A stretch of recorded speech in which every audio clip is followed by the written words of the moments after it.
All right, Assalamu alaikum to all my Muslim faithful out there, and I say to all my other followers that are not Muslims, you know, I say excellent afternoon, like I usually open the show. You're on to another interesting edition of Real Talk with Kike. I remain your convener and your chief host, Kike Atanda-Owo. And of course, I have Damilola in the building. But first off, before I bring in Damilola on board, I just want to say that, you know, the virtue of Ramadan is upon us, and it has started today, and it's in remembrance to my grandmother, Alaja Abibat Atanda-Owo, you know, the true Muslim who raised me. I want to say, may Allah forgive our souls and grant her Jannah. And Damilola, welcome to the show. I was so sure that you'll be coming into the studio with a boo-boo. Because you're always the one. You people are always keeping up with timing. So let me keep up to this. No, but you look fabulous as always. Like you just brought in the Yawalagi Saudi pattern, you know. And after now, we just, you know, fly away Peter, fly away Paul. I will finish it in Saudi. But anyway, we'll invite you people. All right, guys. Let's hear what history has for us today. Stay with us. I'll be right back.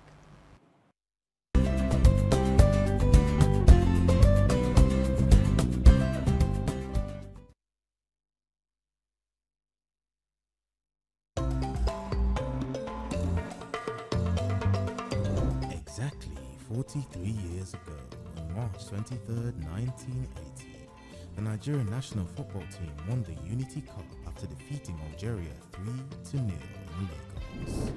The Unity Cup was a football tournament organized by the Nigerian government to promote national unity and integration following the end of the Nigerian Civil War in 1970. The Nigerian team, also known as the Super Eagles, dominated the tournament, winning all their matches and scoring a total of 16 goals, while conceding only 2.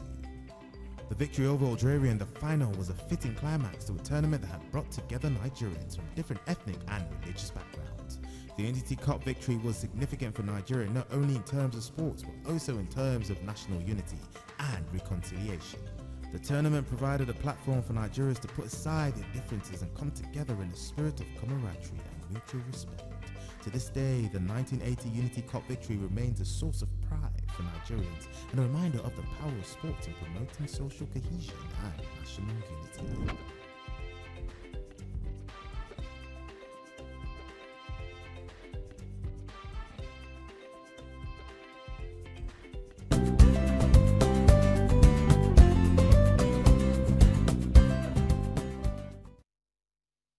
All right, many thanks for staying with us. Damilola, let me come to you quickly. What's your take on this day in history segment? Two major things for me, which is also highlighted in on this day in history segment. It says the Unity Cup was a football tournament organized by the Nigerian government to promote national unity and integration following the end of the Nigerian Civil War. To promote, that was the reason why.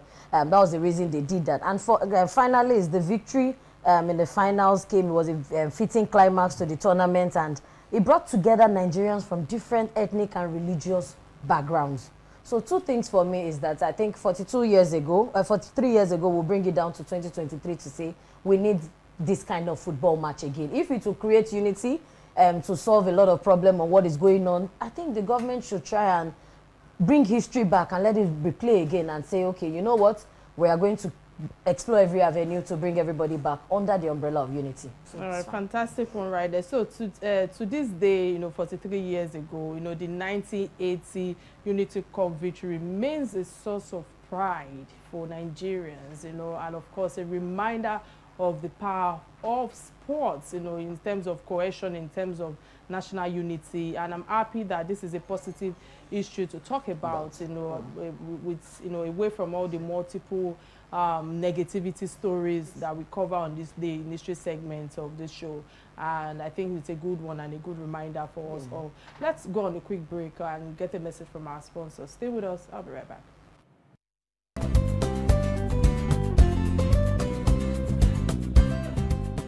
All right, many thanks for staying with us. As 2023, holy month of Ramadan begins today, 23rd of March, 2023. Muslims have been admonished, you know, to commit their time to praying for Nigerian government at all levels, so that the new set of leaders can take the country to another enviable height. And this is a point in time where the nation needs harmony, will I say unity, and of course, healing as against the divide of ethnic and of course the religious preferences to move us forward. And on today's live edition, of Real Talk with Kike, I will be honored to start off the Holy Ramadan, connecting with the ending of the general election. As I said earlier, that this is the last few weeks that we have entrenched divides in the country, and of course looking forward to the transitioning in May 2023. The country needs all the support that we can actually come together to to amass for the next administration to function. So before I bring in my guest, I think it's important for us to quickly check his profile. Stay with us. We'll be right back.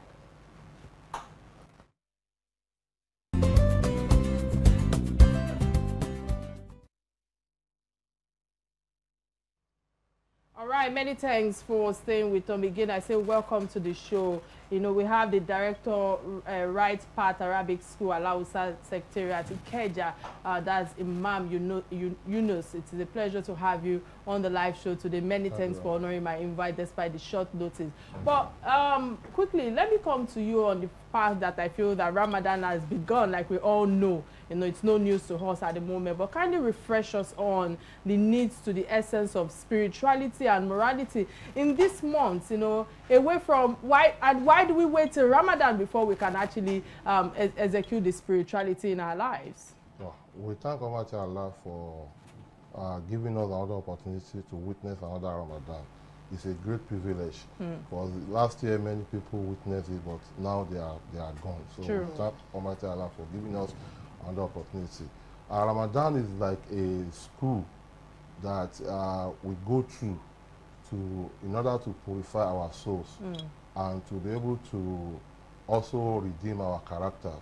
Because human being, our soul has a lot of challenges, a lot of distractions.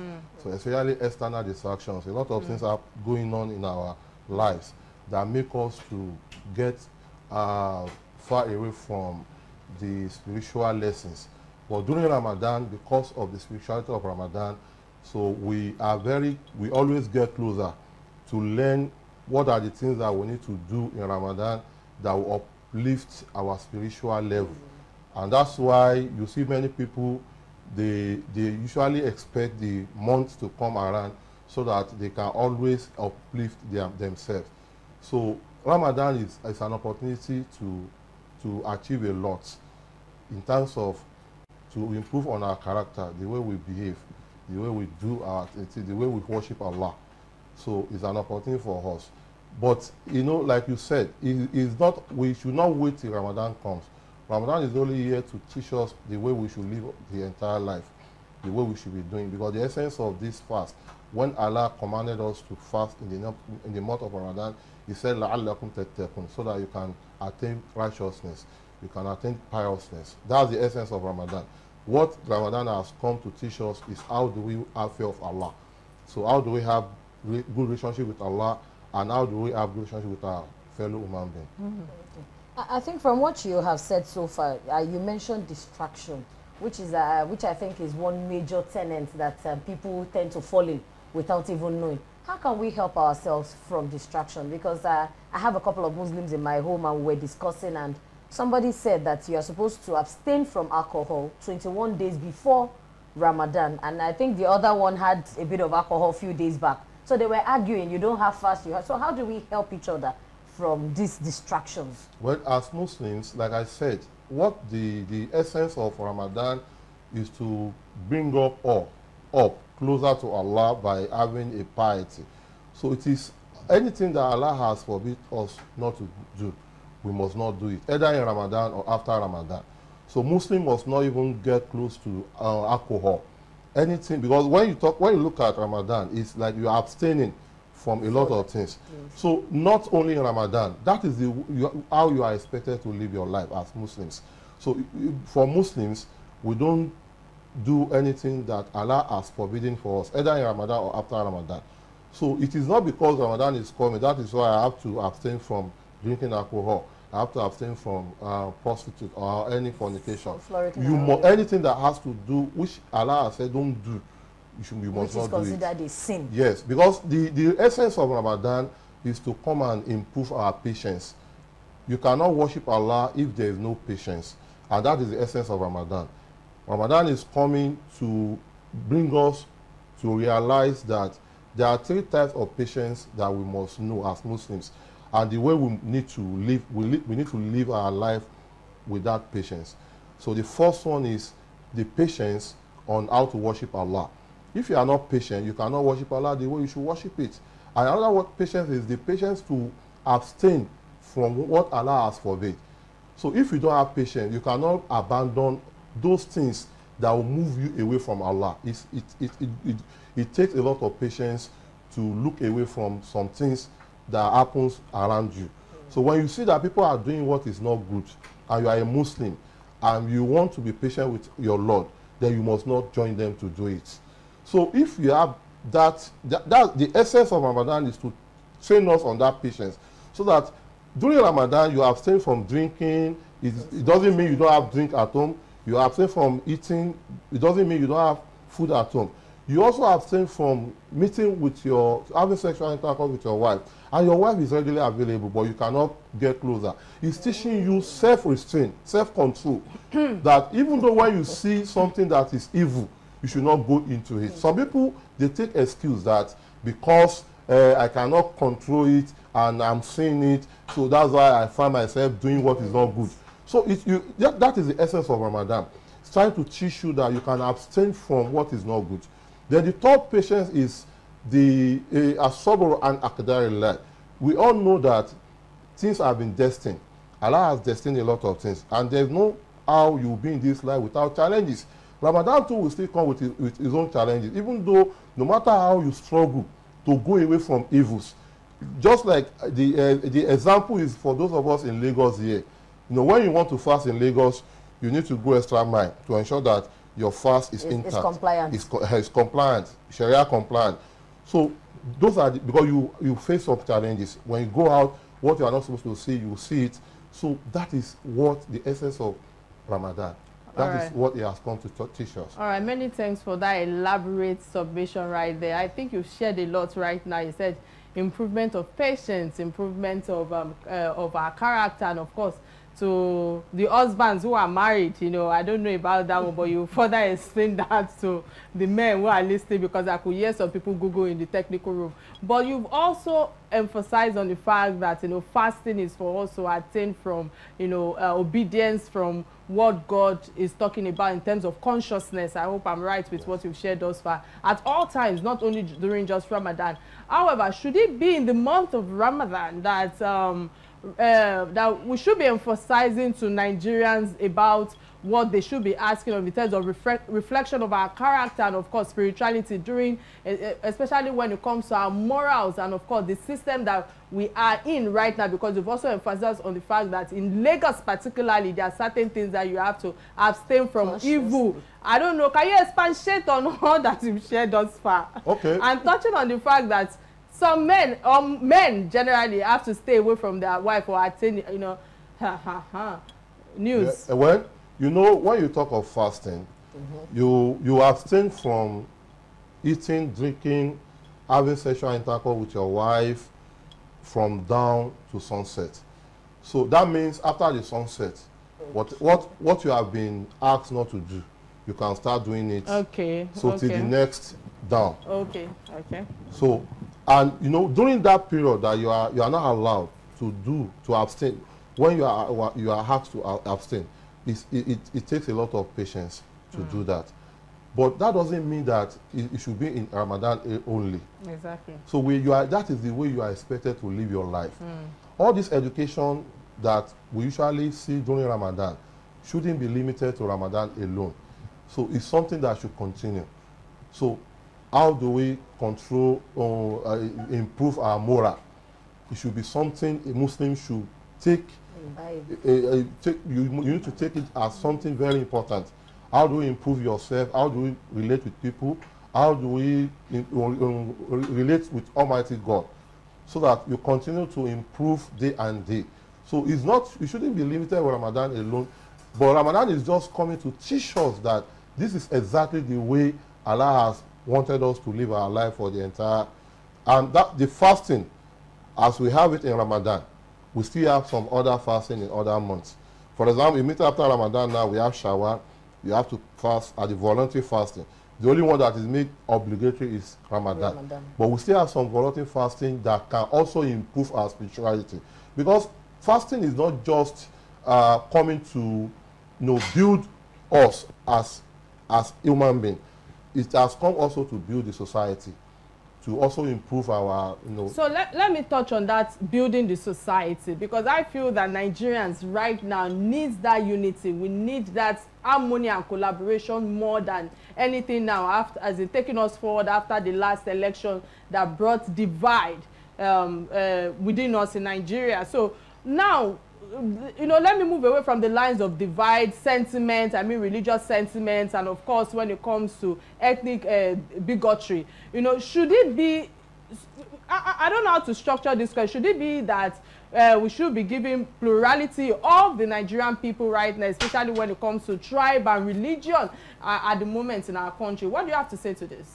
Well, we need to thank Almighty God for this time, because it's like the Ramadan is coming at the right time. So knowing that we just finished the election and we know what the election has brought to our society. So coming up now, having Ramadan now at this time, because automatically Ramadan has a way of uniting people, not only the Muslims, even the Christians in our neighborhood. We feel the presence. They also rejoice with us. You see some Christians, when we organize iftar, the feeding the soul, they also come to us, telling us that they are also joining us to fast. So Ramadan at this corner, automatically Ramadan has its own system that usually bring anytime it's around, and that is the unity. We thank God this time, this period now, this year Ramadan, there's nothing like some people starting their fast today while others are starting tomorrow. We all started together. Unification. Yes, there's unification. So that means Ramadan has come to unite us. Everybody is now fasting. And during the fasting, we have some things that you must do and some things you must not do. Part of the things that you are expected to do as Muslims is that if you are a rich man, you need to reach out to the poor.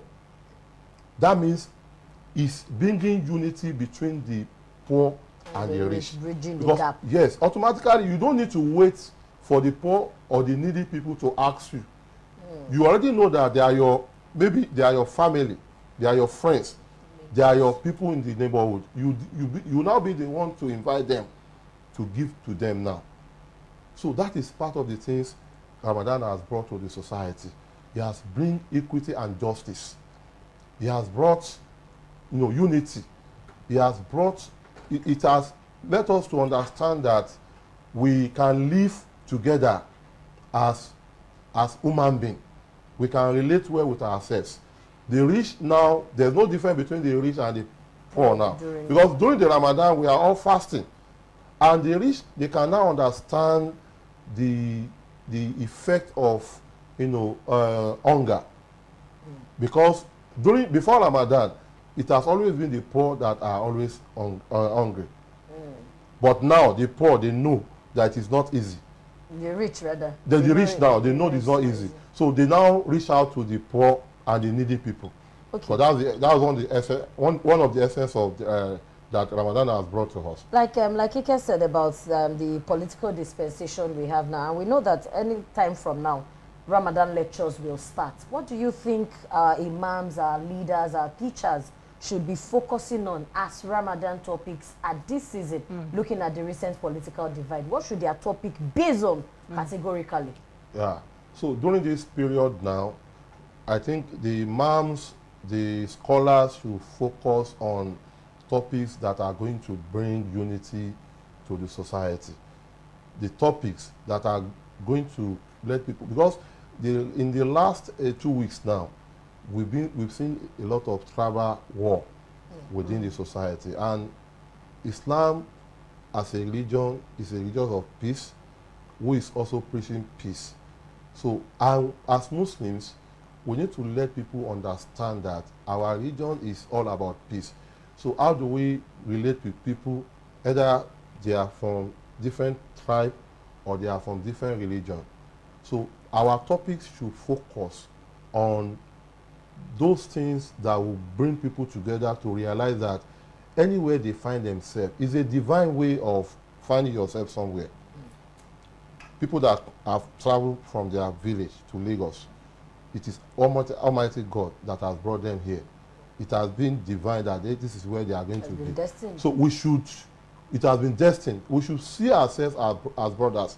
We should, our lecture or our admonition should center on what is going to purify the soul of people to know that they need to, relate with the people, with their fellow human being the way they should. All right. Many thanks for that insight right there. I have two questions for you, and I would like to cite Lagos as an example, because we are divided so much, thinking that the Igbos were going to dislodge the Yorubas, so to speak, from power, especially in Lagos State. And some areas became very heated, and we had a mix of Yorubas and Igbos and Hausas and all of that. What's your advice to the state governor, knowing that he has another 4 years to govern and foster unity in the state? And I think my second question is the fact that many people will say that religion stands on its own, but politics on another side, if you ask me, I just feel that works hand in hand when it comes to religion and politics. So you can't do politics without getting involved in political mess, and we have seen our leaders thus far across states have exhibited certain, I don't want to use certain words on air, shenanigans, so to speak, and or will I say undesirable practices is what they have displayed publicly for all of us and their followers and the likes. And also I would like to ask you, what should be the way forward for our leaders in terms of the Nigerian context, coming down to our tradition? Religious leaders. Yes, coming down to our tradition, our culture, because however we want to say we have evolved, or we are following the developed countries, so to speak, there are many things that still govern us when it comes to our culture. Okay. So when the first question is to the state governor. Let me start. Okay, let me start with the state governor, because I'm very close to the government. Yeah, I know. And being one of the imam in the Lagos State Secretariat Mosque, and I know Mr. Governor is somebody who loves peace, and that is what he has been standing for, and that's what he has been preaching. And I am sure that if for the fact that the presidential elections went the way it went, it has sent a lot of signal even to the governor himself. I think Mr. Governor alone cannot do it. He also needs some people, capable hands, competent people, compassionate people that will help him to deliver. And I think with this, Mr. Governor also will have realized a lot of things, and he will now know how he's going to form his formidable team that will help him to reach out to people that have been, even within the civil service, there are so many divides. So we shouldn't deceive ourselves. No, we are human beings. Everybody has their own human nature. So and they have their own thinking. So, and I think Mr. Governor will do a lot to ensure that he's doing what is going to unite people. If the Igbos, not even this present election, the Igbos still voted, some Igbos still voted for him. Some Muslims voted for him, being a Christian governor. So he should see this, everybody in the state as one. So, and he should work towards achieving that unity in the state. And the second question? The second question, like we used to say, as religious leader, we need to be very careful. Nigeria politics is not the same way Islam preaches politics. They are not the same. And that's why you see some scholars that are not actually in support of participating in politics. So, in mosque, what we usually advise is that we should look out for, anytime we want to choose a leader, let's look out for competent leader. It's not about party, it's about individual that can deliver. And for us religious leaders, we shouldn't delve too much on the saying that we are supporting one party or the other. Because in the mosque, you have different people that also belong to different parties. So your own is to guide them what the scripture has said, that how to choose a good leader. I think my advice to our religious leaders is that they should try to see how they can be the bridge builder. They need to advise the politicians. They also need to advise the citizens, and they should be able to balance both sides in terms of what are the things that they need to do. All right, let's end on that being a bridge to all parties. I think it's important for us to go on a quick break and get a word from our sponsors. Please stay with me. I'll be right back.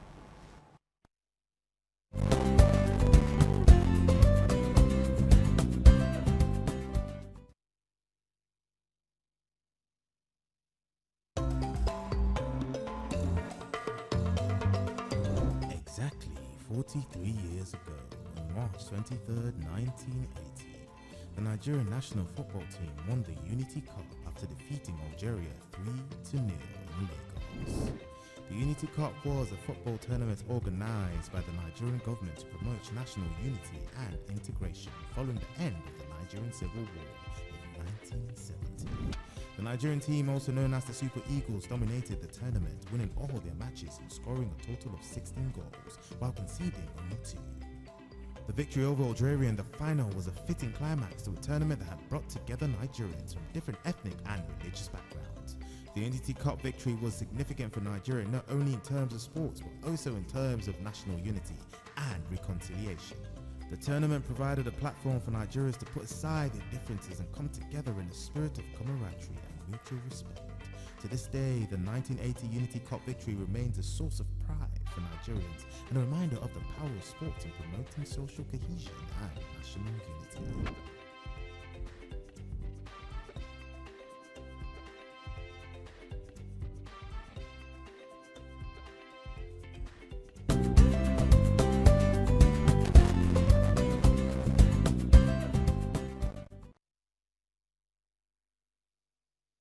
All right, glad to know you're still with us. In case you just joined the show, today's conversation is about the start of the holy month of Ramadan, which is we just started today, and of course shortly after the general elections. And there are lessons to be learned from the holy month, and of course there should be direction that Nigerian can pick from after the election that just ended, and of course towards the healing of our nation against all the divides and will I say trying to create unity, you know, amongst us in the country. I think it's important for us to emphasize that this platform is for us to look for how to bridge that unity amongst us, regardless of the religion or ethnicity or will I say tribe that you belong. But quickly, let me open my phone lines. Remember that you can be part of this conversation by calling the studio number 08098877400 showing on your screen right now. And of course, we're streaming live on Facebook, both on Facebook and YouTube page, both on Real Talk with Kike platform and of course on Silverbird platform on YouTube. Sir, many thanks for all you have shared thus far, but I would like to emphasize on, we have in the last 4 years, we have gone through a lot of challenges, especially in this country, Nigeria, when it comes to economy,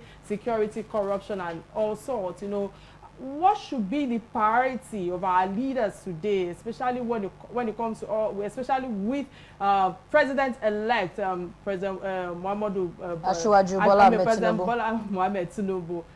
President Bola Tinubu, you know, and of course the downward to the political office holders, especially when it comes to regard to people who is going to be coming together in his administration. What's your advice for someone like that? Yes, at the moment we are told that he's out of the country, you know, going to Paris to rest, and of course after that he will go to what's it called, Hajj, you know, to perform the rites. But what should be your advice for him, knowing that also his media team have also put that this will be the time for him to start strategizing against the team, with the team that is going to be putting together? What's your advice for him? Okay, from what we have been listening, what we have been reading from the president-elect, I think he has promised us. President-elect. President-elect, yes. He has promised us that he's going to build the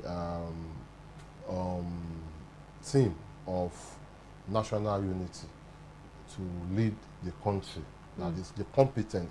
So it's all about competence, but not about the ethnic or religious or party divide. So we hope that it's going to follow that way, because actually what we need now is to have, like I said, him alone cannot do it.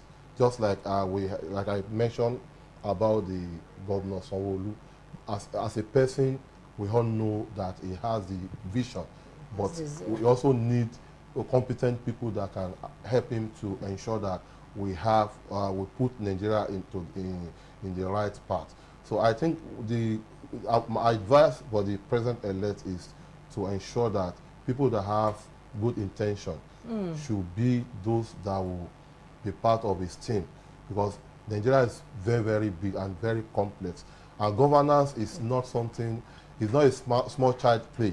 So he needs people that will share the same vision with him to be able to drive, because there are so many challenges in this country, and I think that is why he is also coming on board to tackle those challenges. We pray to Almighty Allah to guide him and give him the strength to be able to achieve what he has planned to do. So for me, if we're talking about the leaders on one side, we should also talk about the followers. There are a lot of times that if we trickle it down to our neighborhood, we have bad attitude to each other. Some people might know, some people might not know. So I believe that it is the way we relate with each other that also goes up to the way our leaders will relate with us, the way we love each other, the way we care for each other, and all of that. And you've also mentioned, of course, choosing a good leader. Now, how do we be good followers on our own part? Because we also need to help the government. We need to help our leaders. So how do we sanitize ourselves to be that good follower to have a better leader? Thank you very much. That's a fantastic question, because just like Allah has said that the way you are is the way we choose a leader for you. So, but the reason why we usually emphasize on our leaders is that they are the ones that show us the path.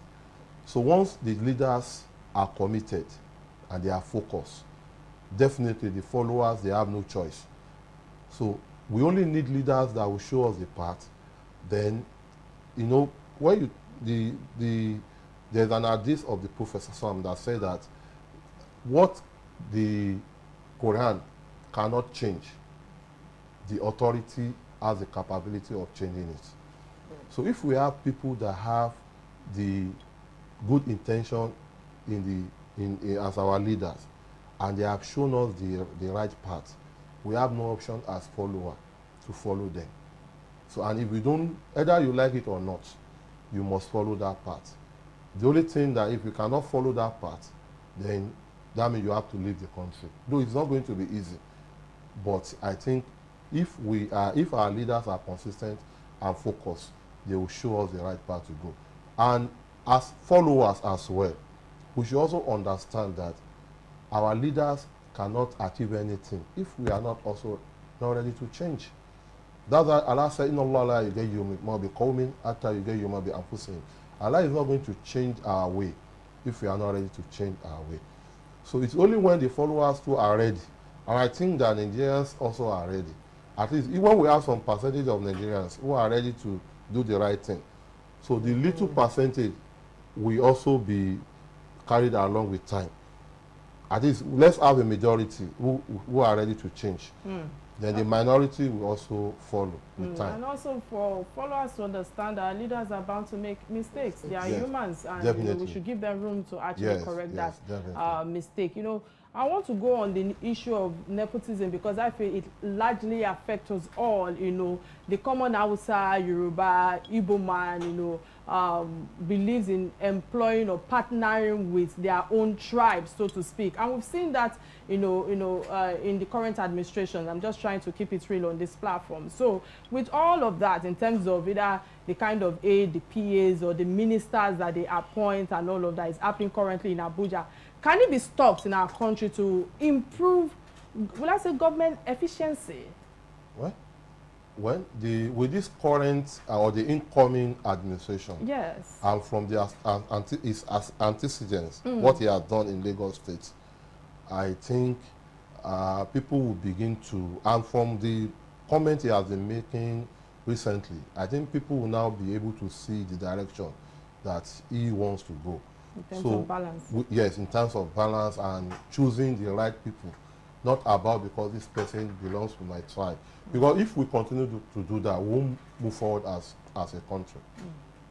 All right. You know, Damilola, I don't know if you can stay away from politics right now just to balance the conversation. You know, I want to bring to fall this person and what he does at the moment, because you are the director of the Right Path, you know, Islamic institution. You've also emphasized on how, you know, you are also one of the clerics in Alausa Mosque at the moment, you know. I would like you to tell us your contribution of your own institute right now towards the reformation of the Nigerian society, and of course when it comes to, you know, the kind of topics at all seasons, not just during the Ramadan period or when even the Christians are fasting. What do you have to say to this? Well, the Right Path Arabic School, we are known for education.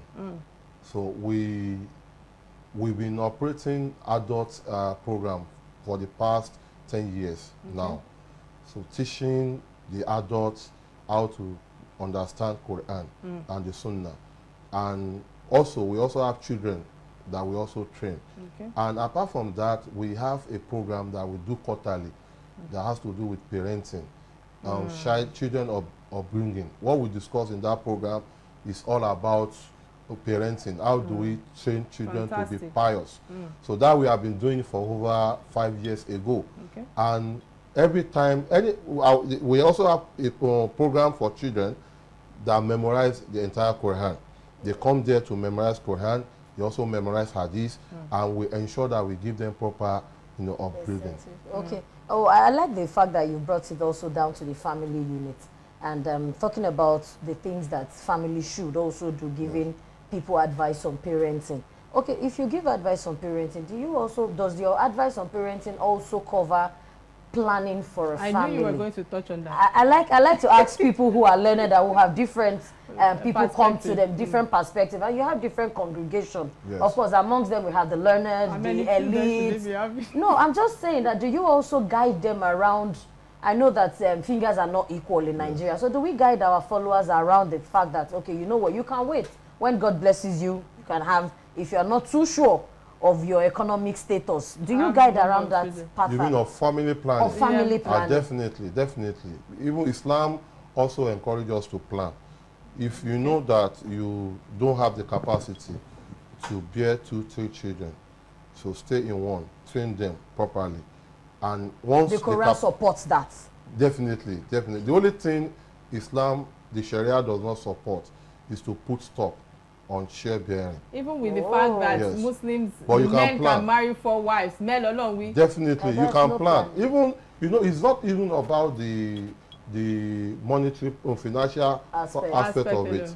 Emotional, psychological, even health-wise, you may not have that capability to train. Because the reality is that if you don't train what you have the capacity to train, you still bear the consequences. And you know, many times the children are the victims. Because once the parents are not there for their children, like I used to tell our parents, you can't leave everything for school or for the madrasa. You also need to have input on your child upbringing. So if you know you don't have the capacity to train 2, don't bear 2. So does it if you don't have the capacity to train 3, stay with 2 for now. Then when you now have the capacity, later on, you can continue bear. But don't put stop to childbearing. I'm coming to that stuff because, like Kike said, she said male alone week. So if a woman decides to put a stop that, after these 3, I'm okay. So she should consider that the husband who will not put a stop can go marry another wife. To marry other women. It is allowed as a woman if you don't want to continue bearing. And I know women will not want that. You understand? So if you don't want to continue bearing and the man still wants to bear more, so he is free to take more. All right, you know what? widespread. This conversation is a divided one when it comes to opinions out there. Yeah. You know, but we are just keeping it real, asking you the necessary Yeah. question. But I have another technical question for you, Yeah. because I know that there's a division of opinion in terms of when it comes to the scholars or the clerics, you know, on do nursing mothers. I'm a practicing, well, no, I take that back. I'm a Christian, but you know, I practice the religion Islam for over 2 decades before converting, and I know that there have always been a banter or debate back and forth when it comes to nursing mothers. Do nursing mothers or pregnant women, you know, have to repay back their fast even after Ramadan, even after feeding the people who fasted, feeding the people and all of that? What's your opinion on this regarding pregnant women and, of course, nursing mothers? Well, like you said, that there are different opinions, and we can't say one opinion. Well, what did the Quran say? The Quran did not emphatically mention, but the division is all about where do we categorize based on what Quran has mentioned. Okay. What Quran mentioned is that وَالَّذِينَ يُتِيقُونَهُ فِدْيَةٌ طَعَامٌ. Meaning? Yutikunahu means that those who have the who doesn't have the capability, like the aged women, male people. Man and woman, they are free Not to fast. not to fast, Yes. but they feed the needy. Yes. Then the second, another one category are the sick people. They are also free to. So those who are in support, that all of them, they are in support that the pregnant woman and the nursing mother can live. They agree on that. The only difference is that should she After Ramadan. Yes. So that's the only difference. So those who are in support of saying that we should. only categorize her among the sick ones who can still be, be fine after the Ramadan.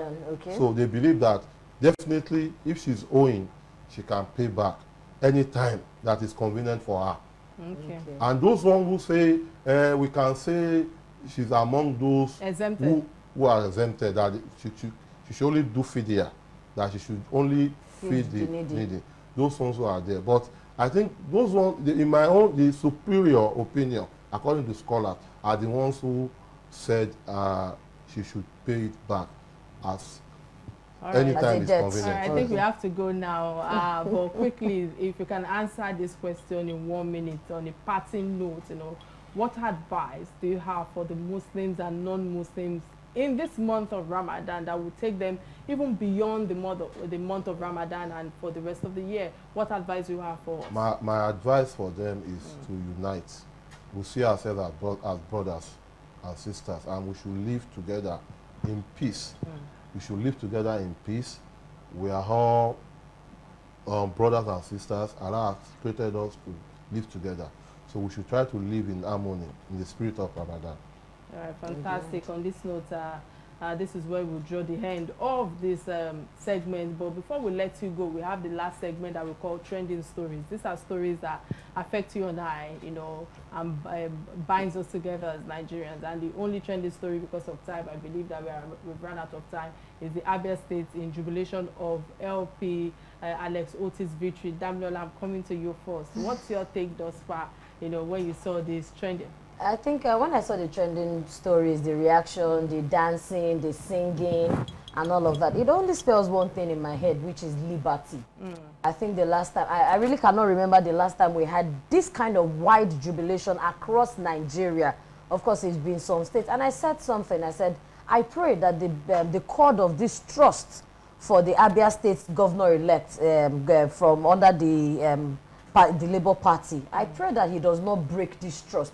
And I also say that these are the kind of videos that should constantly be shown to our politicians to see the reaction of happiness, genuine happiness on the faces of their indigenes or their state residents, as so to speak.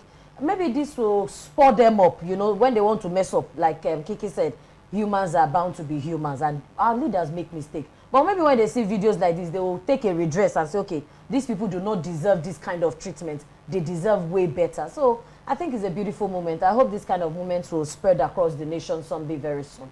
All right, many thanks for that. You know, listening to you talk about your submission when you said you can't remember when jubilation like this happened. I want to say that when Goodluck Jonathan, our former president, actually came into power, there were a lot of jubilation, but eventually the person who took over and things became worse. However, let me stick to the topic at hand.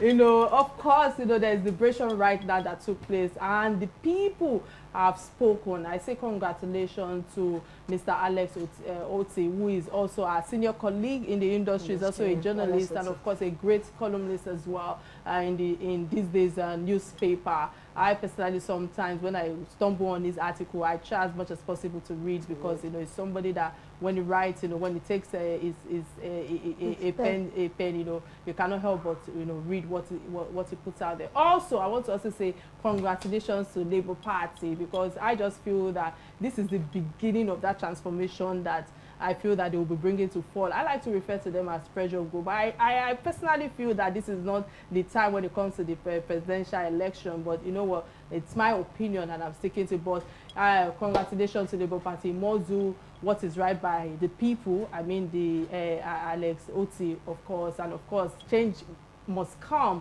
because the new government must realize that the people were unsatisfied. I must emphasize after 24 years of, you know, of PDP ruling that state, and of course PDP ruling that state, they can see that the people were not actually happy with the situation of things in that state, and the current governor, who is Okeze, I can't remember his last name now, you know, still has some work to do in terms of the appealing to the people and of course reassuring them of the many few months if there's anything you can still do, you know. But new leaders must know that the people are awake right now, and they should realize that the power is no longer in their hands anymore. So no government must take us, let me say us now, must take, the citizen must take the people for granted. That has ended, you know, because I feel that, you know, the youth of today are woken, if that's the word to use, that you know, but so lessons must be learned on all fronts by the outgoing politician. Of course,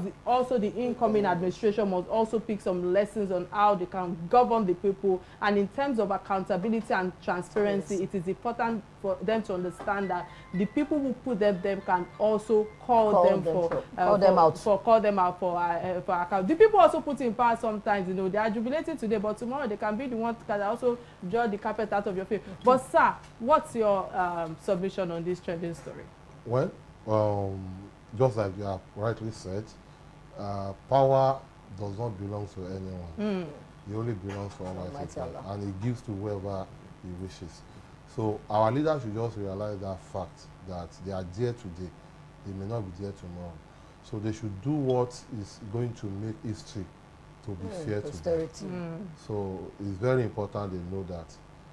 That's good. All right, many thanks for that submission. Of course, with that, we've come to the end of another interesting episode of Real Talk with Kike. And indeed, we had an awesome show, courtesy our Islamic cleric, and of course, honoring my invite today, Ustadh Yunus. Many thanks again for coming on the show. And to Damilola, who keeps it real on the platform, you know, and just sharing your thoughts as it comes to mind. And again, to all of viewers out there, to our Muslim brothers and sisters, you know, we wish you the very best.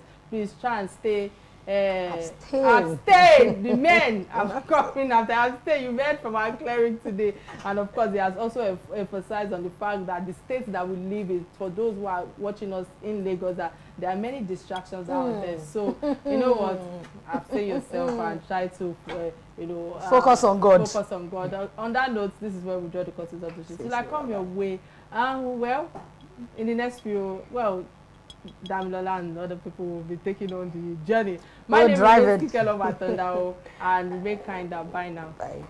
Bye.